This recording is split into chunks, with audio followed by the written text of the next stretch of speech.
Les profils qui reviennent souvent dans les compulsions alimentaires, c'est des personnes qui ont eu des perceptions traumatiques sur un ou plusieurs événements et dont ils ont tiré la conclusion de ces événements qu'ils n'étaient pas assez, il fallait toujours qu'ils fassent plus, et ils ont cette impression de ne pas être assez, d'être impuissant et de devoir pousser, pousser et de c'est pas assez, je dois faire plus, il me manque quelque chose, je dois rajouter quelque chose.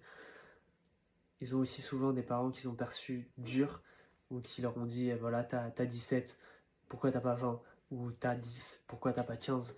Et ce truc de toujours faire plus. Et quand on équilibre les perceptions traumatiques qui déclenchent ce truc de c'est pas assez, il faut ajouter quelque chose, je suis pas assez, il faut que je fasse plus.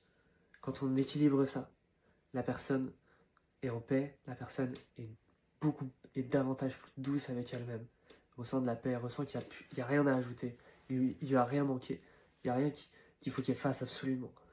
Et elle ressent davantage de paix et de douceur.